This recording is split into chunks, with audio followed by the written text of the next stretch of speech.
for fast and easy chemical and risk-free honing and polishing of marble, travertine, and limestone. Now you can polish stone like a pro. No chemicals, no risk, no stress. You're going to need a few simple tools: a squeegee, a set of monkey pads, a rotary floor machine or Simex, a wet vac or extractor, and a weighted drive plate if you're using a rotary machine. Monkey pads come in multiple sizes and grits to achieve a variety of finishes, using a 7-inch hand polisher for countertops, walls, and edges, a Simex planetary machine, or a 17 to 20-inch rotary floor polisher. As you can see, this once beautiful brown marble floor has completely lost its shine. In the next 5 minutes, we will show you how easy it is to bring back a mirror shine with monkey pads. Step 1. Make sure the area is clean and free of debris and abrasives. Okay, we're ready to get started. In this case, we have fairly severe damage, so we're going to start with the 800 grit red monkey pad. Go ahead and center the pad on the floor machine. Wet the floor with enough moisture to lubricate the pad. Excessive water is not necessary and will only make a mess. Choose a starting point 2 feet deep and 4 to 5 feet wide.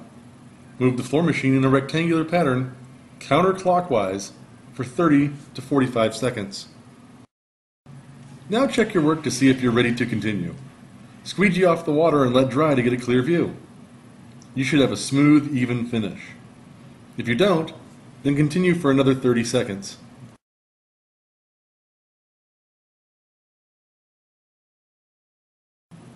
Wet the next area. Move the floor machine in the same pattern for the same amount of time.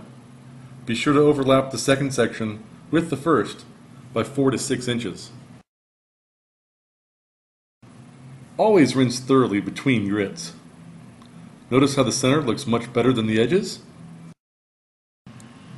Go back to the original starting point. Take off the red 800 grit monkey pad, rinse thoroughly, and set aside to dry. Place the purple 1500 grit monkey pad on the floor machine and repeat the same process, starting with a 2 foot deep by 4 to 5 foot wide section. Move the floor machine in a rectangular pattern counterclockwise for 30 to 45 seconds. Now check your work to see if you're ready to continue. Squeegee off the water and let dry to get a clear view.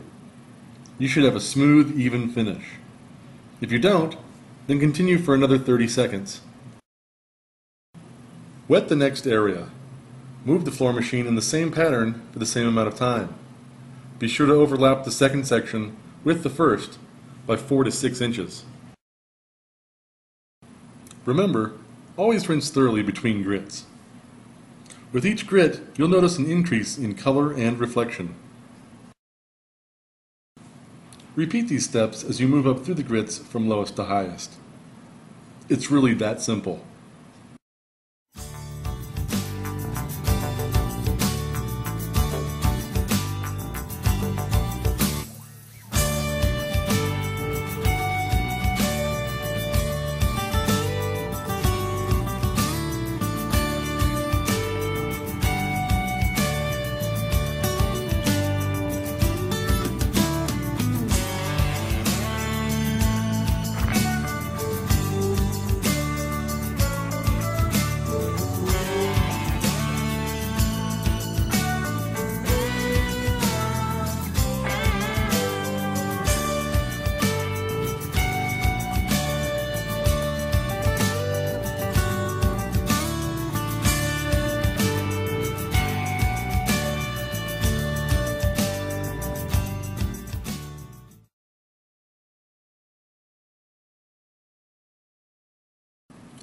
Tip number 1. Clearly identify the desired result with your customer. Do they want their surface dull but smooth? Or a satin or low reflection finish? Or do they want a high polish? Tip number 2. To achieve the dull hone, you only need to do one step with the brown 200 grit monkey pad. Tip number 3. To achieve a satin hone, one step with the red 800 grit monkey pad is usually sufficient. Tip number 4. The higher number grit pad you are using, the less water you need to lubricate the pad. Tip number 5. Never let the surface dry while using the monkey pads. Tip number 6. Never use any chemicals during the buffing or rinsing phases. Use pure water only. Tip number 7. Always make sure you are finished with one grit before you move on to the next. The following test will help ensure that you are ready to move on to the next grit. After honing or polishing an area, it will be obvious that you have completed that grit if you continue to buff in one small section and that section looks the same as the surrounding area. Tip number 8. If after your final rinse there are any water spots, you can easily remove them by dry buffing with a white polishing pad.